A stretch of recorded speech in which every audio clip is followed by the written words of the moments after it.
Sering nggak sih kalian para pendengar yang mungkin sekarang lagi nyetir, lagi di KRL, atau sekedar ngopi santai, ngerasa sedikit resah tiap kali kita ngomongin soal perbankan syariah?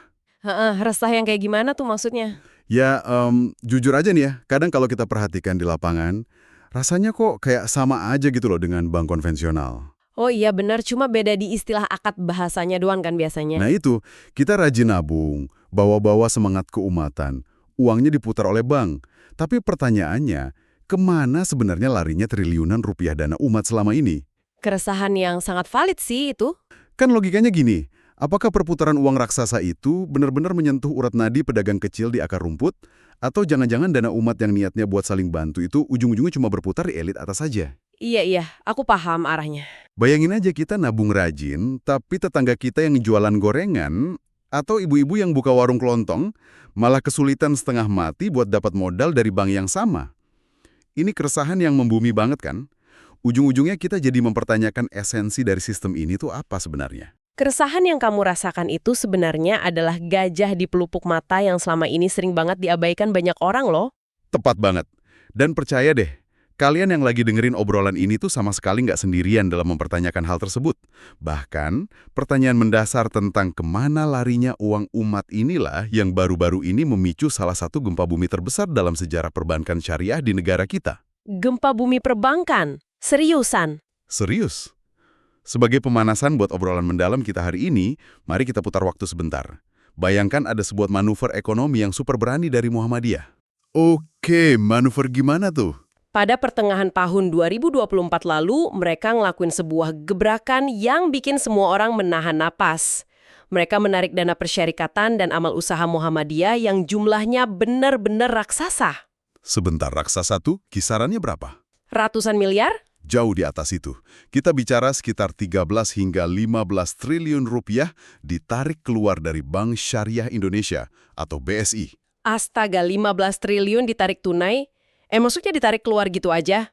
Iya, ditarik dari sistem mereka. Dan sekarang, di awal tahun 2026 ini, triliunan dana umat tersebut udah resmi menemukan rumah baru yang ambisinya sama sekali nggak main-main. Kemana tuh larinya? Ke Bank Syariah Nasional atau BSN. Rumah baru ini langsung terkoneksi masuk ke seluruh urat nadi ekosistem Muhammadiyah. Selamat datang di Podcast Dongeng. Wah, merinding aku dengarnya. Misi kita hari ini adalah membedah manuver triliunan rupiah ini secara objektif. Kita bakal bongkar fakta-faktanya pelan-pelan buat jawab satu pertanyaan krusial. Apakah BSN ini sungguh bisa menanggung beban idealisme keadilan ekonomi umat, atau pada akhirnya sekedar jadi tempat transit baru bagi uang kita? Tunggu sebentar. 13-15 triliun rupiah ditarik begitu saja. Aku coba cerna ini dulu ya. Silakan. Emang angkanya nggak masuk akal buat orang biasa kayak kita? Angka segitu mah buat kebanyakan dari kita cuma bisa dilihat di kalkulator, itu pun layarnya mungkin nggak cukup buat nampung semua angka nolnya. Keputusan buat mindahin dana sebesar itu pasti bukan sekedar karena admin banknya kurang ramah, gitu kan? Bener banget. Pasti ada alasan yang jauh lebih fundamental. Pasti ada sebuah konteks raksasa dan tarik-menarik kepentingan yang luar biasa di baliknya. Sebelum kita masuk ke dramanya, mari kita petakan dulu lapangannya, biar kita dan para pendengar ada bayangan. Boleh? Sebenarnya, seberapa raksasa sih skala ekonomi Muhammadiyah yang lagi kita bicarain ini, sampai Bank Nasional pun bisa goyah kalau ditinggalkan? Nah, ini poin yang sangat krusial. Untuk benar-benar memahami skala dari peristiwa ini, kita harus berhenti ngelihat Muhammadiyah sekedar sebagai organisasi masyarakat, tempat orang ngumpul atau ngadain pengajian. Secara ekonomi, Muhammadiyah ini tuh sebuah ekosistem mandiri yang sangat raksasa. Coba bayangkan sebuah konsep yang namanya closed loop economy, atau ekonomi yang berputar di satu lingkaran tertutup. Lingkaran tertutup ya? Berarti uangnya nggak lari kemana-mana. Tepat.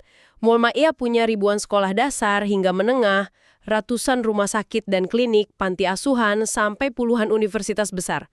Mari kita ambil contoh keseharian biar lebih kebayang buat kalian. Boleh kasih visualisasinya? Ada seorang mahasiswa yang kuliah di Universitas Muhammadiyah. Dia bayar uang semesteran nih. Uang itu masuk dong ke kas universitas. Iya, wajar. Lalu universitas pakai uang tersebut buat bayar asuransi kesehatan dosennya di Rumah Sakit PKU Muhammadiyah. Rumah sakitnya kemudian beli obat-obatan atau catering dari vendor yang ternyata juga merupakan warga persyarikatan. Oh wow, jadi muter terus di situ aja? Benar. Uangnya berputar terus di dalam ekosistem yang disebut Amal Usaha Muhammadiyah atau AUM ini.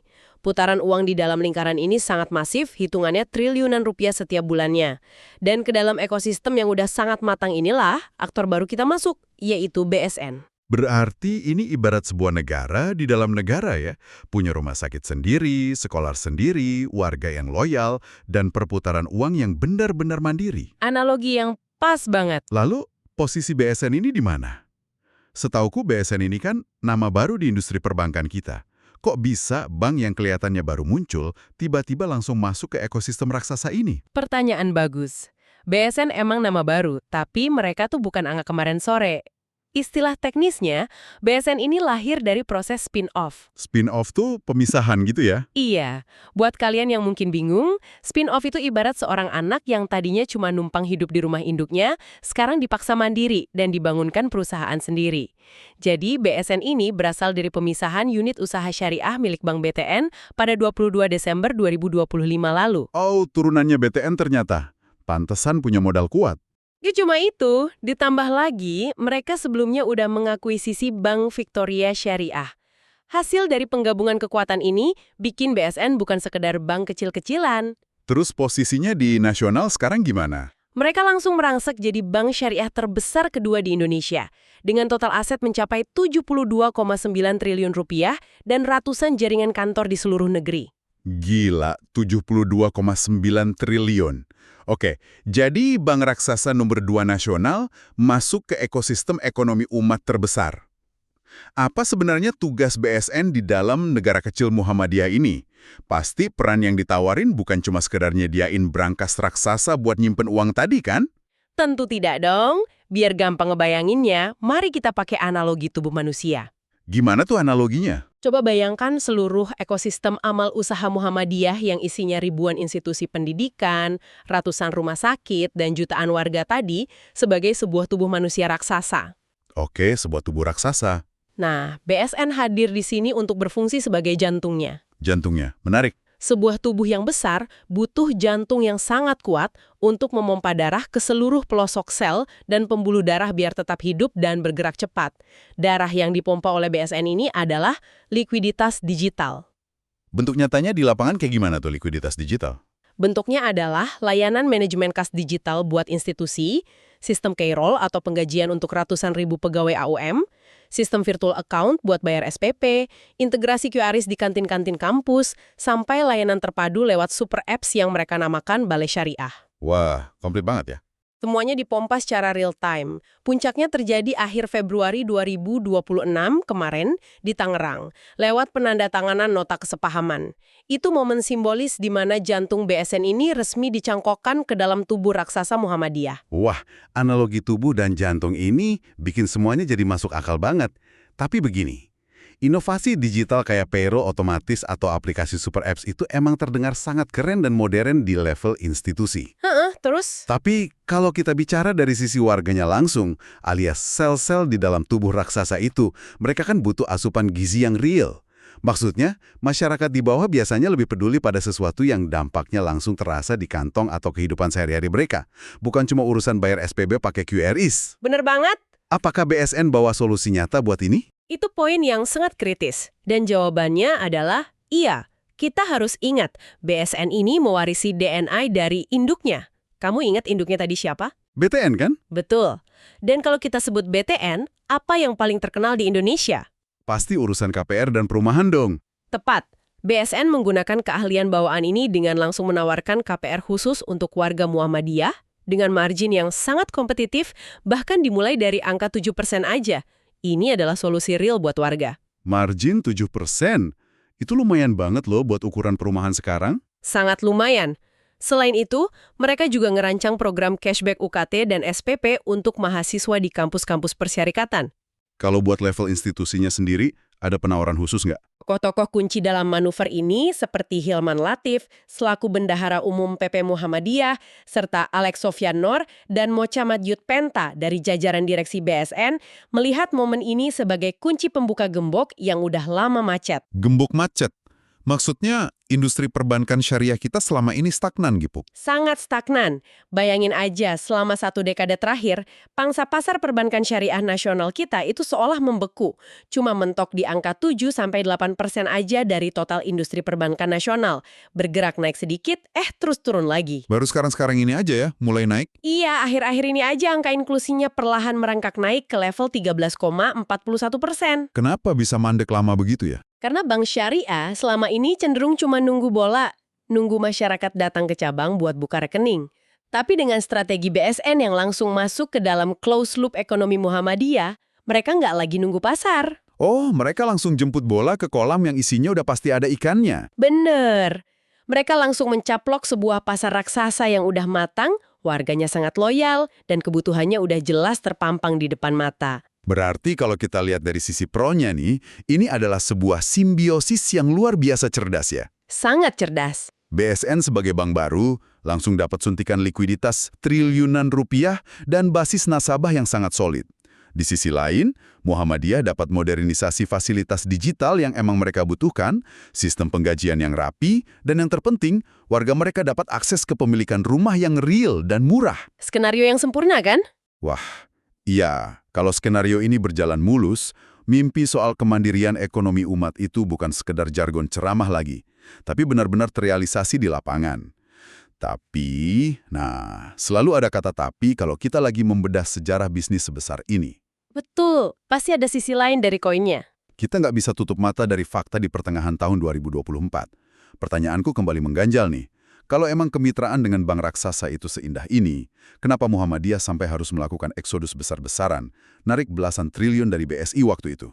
Pasti ada isu ideologis yang sangat fundamental sampai mereka merasa gerah. Disinilah kita harus membedah sisi kontranya, atau lebih tepatnya titik kritis sejarahnya. Dan kita bakal bahas ini secara berimbang dan objektif, murni berdasarkan data yang memicu konflik tersebut pada masanya. Oke, mari kita buka datanya. Penarikan dana raksasa dari BSI pada saat itu sebenarnya berakar pada perbedaan ideologi ekonomi yang sangat tajam. Berdasarkan berbagai sumber dan data kuartal pertama tahun 2024, ada persepsi dan realitas yang kuat di kalangan Muhammadiyah bahwa BSI pada waktu itu arahnya mulai bergeser. Bergeser ke arah mana? Mereka dinilai terlalu asyik dan fokus melayani korporasi besar. Tentu saja sebagai korporasi bisnis, bank sah-sah saja mencari profit dari korporasi, tapi ini bertabrakan dengan visi keumatan. Mari kita lihat datanya, tanpa perlu pusing dengan angka yang terlalu rumit. Kasih gambaran gampangnya aja. Dari seluruh total uang yang disalurkan, lebih dari separuhnya, atau sekitar 54,62%, lari ke pembiayaan konsumer. Lalu hampir 28% lari ke segmen wholesale alias korporasi-korporasi raksasa. Wow, korporasi dan konsumer mendominasi banget ya. Coba aku tebak, UMKM dan pedagang kecil pasti dapat porsinya kecil banget kan? Cuma sekitar 17,56%. Ya ampun, cuma 17%.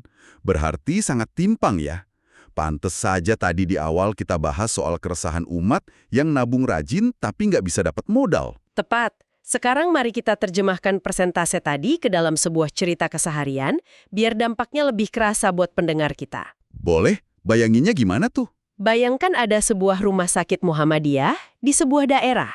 Rumah sakit ini tuh sangat besar dan sukses, sehingga mereka menyimpan dana cadangan puluhan miliar rupiah di BSI. Oke, dana umat yang sangat besar ya di situ. Namun, di luar pagar rumah sakit itu, ada ibu-ibu warga persyarikatan yang jualan catering, atau bapak-bapak yang buka usaha laundry untuk melayani pasien dan perawat.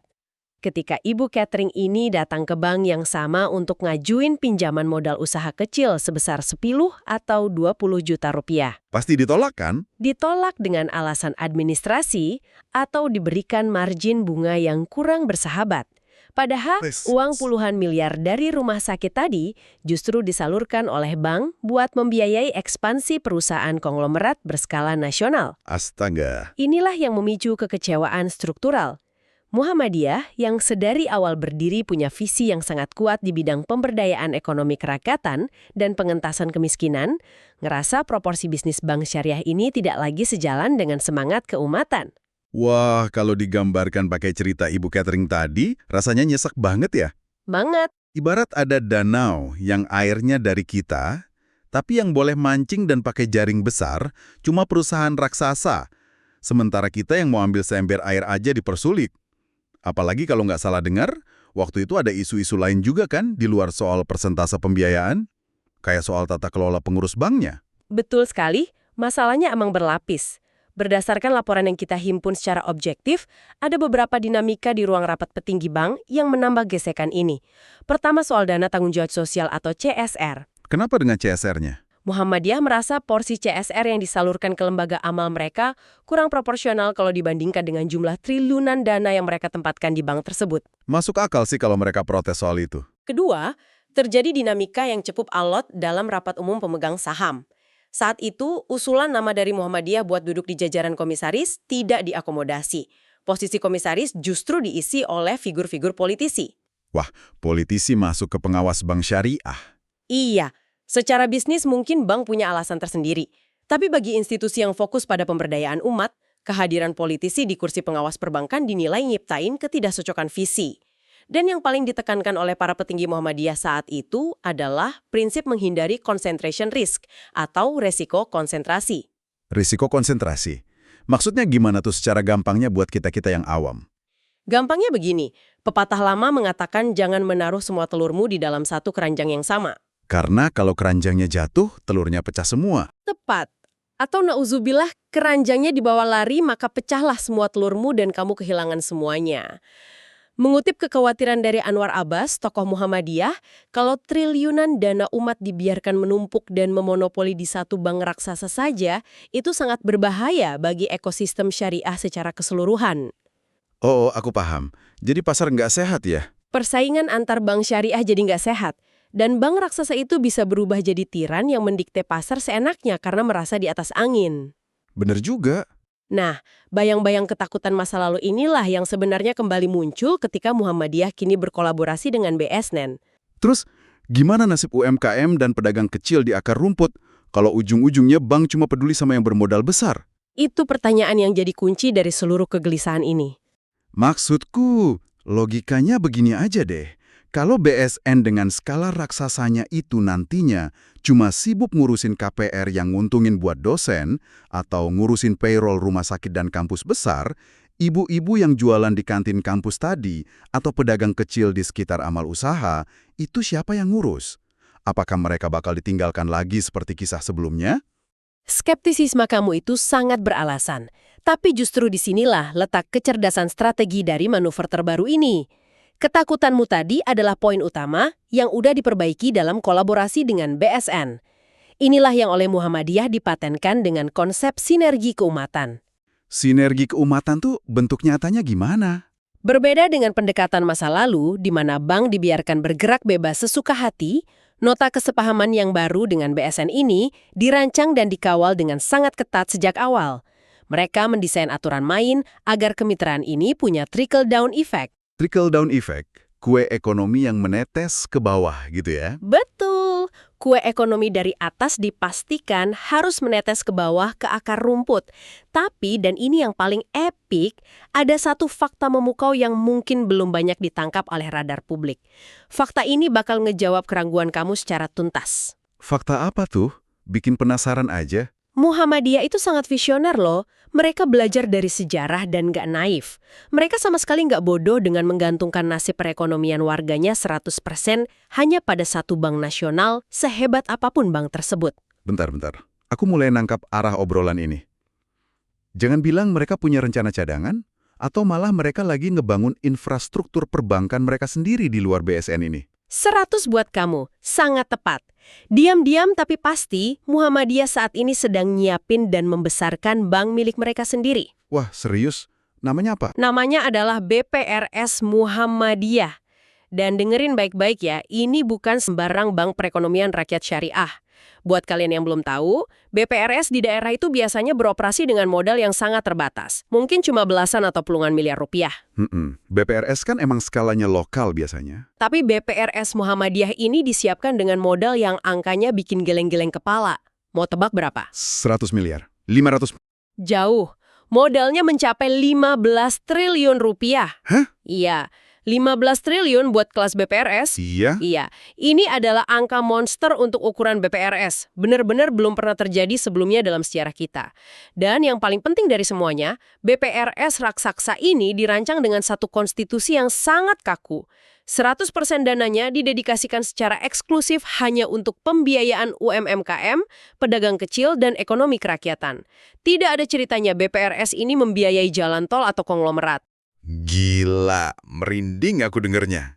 Ini strategi pecah belah tugas yang brilian banget. Sangat taktis, kan? Jadi mereka nggak memaksa satu bank raksasa buat lakuin segalanya, yang ujung-ujungnya malah jadi salah fokus.